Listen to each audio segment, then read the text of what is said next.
კვარაცხელიას მორიგი წარმატება. საეჭვო სიტუაცია მამარდასა და ლივერპულს შორის. ახალგაზრდული ნაკრების კრახი. ქართული გუნდები ევროპულ ტურნირებზე და მეტი სხვა სიახლე. სანამ დავიწყებდეთ, გამოვიწეროთ არხი და დავალაიქოთ ვიდეო, რომ ტრადიციულ 2000 მოწონებაზე ავიდეთ. ლივერპულის ბრაზილიელი მეკარე ალისონ ბეკერი გუნდის შეცვლას წელს არ აპირებს. აქედან გამომდინარე ვაწყდებით რეალობას, სადაც გიორგი მამარდაშვილს სწორედ მისთვის მოუწევს კონკურენციის გაწევა პირველ მეკარეობაზე. ეს ძალიან რთული ამბავი იქნება. ალისონის დონის რო თავი დავანებოთ, ის ენფილდზე უკვე ლეგენდაა და მისი სკამზე გადასმა ლოგიკიდანაც ამოვარნილი იქნება იმის გათვალისწინებით, თუ რამხელა ფიგურაა გუნდის ისტორიაში. ამ დღეებში გავრცელდა ინფორმაცია, რომ ბრაზილიელს საკმაოდ კარგი შეთავაზება გალათასარაიმ გაუკეთა, თუმცა უარი მიიღო. ალისონის სურვილი კონტრაქტის ამოწურვამდე ლივერპულში თამაშია. კონტრაქტი კი 2027 წლის ზაფხულამდეა ძალაში. მამარდას საუცხოო სეზონი ჰქონდა, მაგრამ უფრო შესამჩნევი ალისონის იყო, რომელმაც 35 თამაში 33 გოლი გაუშვა. 13ჯერ კარიმ შალად შეინახა და პრემიერ ლიგის მოგებაში ერთ-ერთი ყველაზე დიდი წვლილი შეიტანა გუნდში. თან პრემიერ ლიგას რომ მოიგებ, რა თქმა უნდა, შენი სეზონი ყველა ვარიანტში უფრო შესამჩნევი იქნება, ვიდრე ის, რომ გუნდის მთავარი მიღწევა ლა ლიგაში დარჩენა იყო, რაშიც მამარდაშვილმა ალბათ ყველაზე დიდი წვლილი შეიტანა ვალენსიას რიგებში. ალისონი განსაკუთრებით გამორჩეული PSG-სთან ორმაჩიან დუელში იყო, სადაც 1-2ჯერ კვარაც გააწვალა. იქიდან გამომდინარე, რომ არანაირ ლოგიკაში მამარდაშვილის დონის მეკარის სკამზე დასმაც არ ჯდება, საფუძველი გვაქვს ვივარაუდოთ იჯარა, რომლის წესითაც ქართველს ალისონის კონტრაქტის ამოწურვამდე სხვა, სავარაუდოდ პრემიერ ლიგის გუნდში გაანათხოვებენ, თუმცა დაზუსტებით ჯერ ვერაფერს ვიტყვით.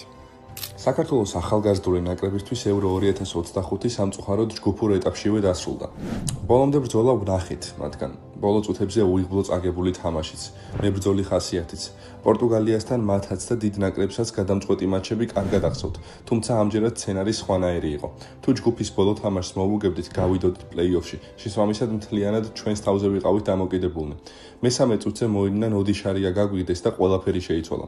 მერე ხარატიშვილს, რომელიც უმაღლესი დონის მეკარეა და აუცილებლად ითამაშებს ძალიან დიდ ფეხბურთს და რომელმაც საფრანგეთთან არაადამიანური სეივებით თამაში დაგტოვა ბოლო წუთამდე, გაუშვა ძალიან უიღბლო გოლი. მეტოქემ ჩააწოდა, ბურთი კარისკენ არ მიდიოდა, ხარატიშვილს ბურთი ხელიდან გაუსრიალდა და კარში შევარდა. ასეთი ორი უიღბლო მომენტის შემდეგ, რა თქმა უნდა, მენტალურადაც გაუჭირდათ ბიჭებს, თუმცა მეორე ტაიმის ნახევრამდე მაინც იყო შანსი. 10 კაცით ძალიან კარგად იკეტებოდა ზონები, მაგრამ რა თქმა უნდა არ იყო ეს საკმარისი და ბოლოსკენ მიყოლებით 3 უპასუხო გოლი გავუშვით. ყველაფრის მიუხედავად, მხოლოდ მადლობა შეგვიძლია მათ უთხრათ, რადგან ამ ურთულეს ჯგუფში, სადაც ორი საფეხბურთო ტიტანი იყო ჩვენ გარდა, ბოლომდე ვიტოვებდით გასვლის შანსს. დავალაიქოთ ვიდეო თუ ეს უკვე არ გვიქნია და კვარაზე გადავიდეთ. პარი სენ-ჟერმენი მონაწილეობას მსოფლიოს საკლუბო ჩემპიონატზეც იღებს და პირველივე თამაში ატლეტიკოს წინააღმდეგ დაადასტურა, რომ იქაც მთავარი თუ არა ტურნირის ერთ-ერთი მთავარი ფავორიტია. სიმეონეს გუნდი აუღელებლად 4-0 ისე დაამარცხეს, თითქოს რაღაც MLS-ის საშუალო დონის გუნდი ყოფილიყო. პირველ ტაიმში კვარამ ასისტების დუბლი შეასრულა. ერთხელ ფაბიან რუის უპასა, მეორეჯერ კი ვიტინიას, რომელიც თავის მხრივ არანორმალურ სეზონს ატარებს. ხუჩა გოლის გატანის რეალური შანსის წინაშეც იდგა, მაგრამ მობლაკმა დაუჯერებელი ბურთი მოუხსნა და მისი ხელიდან ის ძელს მოხვდა. საბოლოოდ PSG უმარტივესად 3 ქულა მოიპოვა. ატლეტიკოს ფეხბურთელები ამინც უჩიოდნენ, ისეთი სიცხე იყო, სირბილის სურვილიც კი არ ქონდაო. ნუ მართლაც, ახლა იქ ძალიან ცხელა და თან შუა დღეს უწევდათ თამაში, რადგან ევროპელებმა ნორმალურ დროს უყურონ. თუმცა ამინდი ორივე გუნდისთვის ერთნაირი იყო, შესაბამისად კარგი მიზეზი არ არის. ლუის ენრიკეს სისტემაში რომ ჩადდე, მოედანზე 100%-ს უნდა დებდე და ეს ამ სეზონში კარგად გამოჩნდა. ამაზე გუნდის ერთ-ერთმა ლიდერმა, უსმან დემბელემ ისაუბრა. როდესაც ლუის ენრიკეს გუნდში ფორვარდი ხარ, იცი რომ თუ დაცვასაც არ დაეხმარე, სკამზე დაჯდები. სწორედ ამ მენტალიტეტით მოიგო ჩემპიონთა ლიგა PSG-მ. ყველანი ვუუტევდით და ყველანი ვიცავდით თავს. ენრიკემ შეძლო ის, რომ თითოეული ფეხბურთელი ფიქრობს გუნდზე და არა საკუთარ თავზე. პირველი პრიორიტეტი ყველასთვის გუნდის წარმატებაა. ის გვეუბნება, რომ ფეხბურთი ომი არ არის. უბრალოდ თამაშია, რომელშიც ემოციები უნდა აკონტროლო და სწორად გადაანაწილო. ჩემპიონთა ლიგის ფინალის წინ გვითხრა, რომ მსგავსი მომენტი შეიძლება კარიერაში აღარასდროს გქონდეს, ამიტომ ამით მხოლოდ სიამოვნება უნდა მიგვეღო. ლუჩოს ქებადიდება არა მხოლოდ ჩვენგან, არც ერთი ფეხბურთის მაყურებლისგან არ მოკლებია. ამიტომ გადავიდეთ შემდეგ ამბავზე. ეს ქართულ გუნდებს ეხებათ, რომელთა მეტოქეებიც ევროტურნირების საკვალიფიკაციო ეტაპისთვის გარკვეულია. იღბალი წლებია აქ არ ბრწყოლობს, დიდად განსხვავებული ესკენჭისყრას არ ყოფილა. სპაერის მეტოქე ვენის ავსტრია იქნება, გორის დილა რასინგ უნიონს შეხვდება, ქუთაისის ტორპედო ყაზახურ ორდაბას. საქართველოს ჩემპიონი იბერია კი ჩემპიონთა ლიგის საკვალიფიკაციოზე მალმიოს დაუპირისპირდება, რომელიც შესაძლო ვარიანტებიდან ყველაზე ყველაზე ნაკლებად სასურველ მეტოქის წარმოადგენდა. მათ ჩემპიონთა ლიგაზე ძალიან ბევრჯერ უთამაშიათ და გამოცდილებაც დაგროვილი აქვთ. პირველი თამაში 8-9 ივლისს თბილისში გაიმართება, მეორე კი 15-16 ივლისს შვედეთში. დიდი ხანია საკვალიფიკაციოები ქართული გუნდებისთვის წარუმატებლად მიდის და იმედი ვიქონიოთ, რომ წელს ეს შეიცვლება. სოფლიო საკლუბო ჩემპიონატზე ერთმანეთის წინააღმდეგ ინძაგის და ჩაბი ალონსოს სადებიუტო თამაშები შედგა.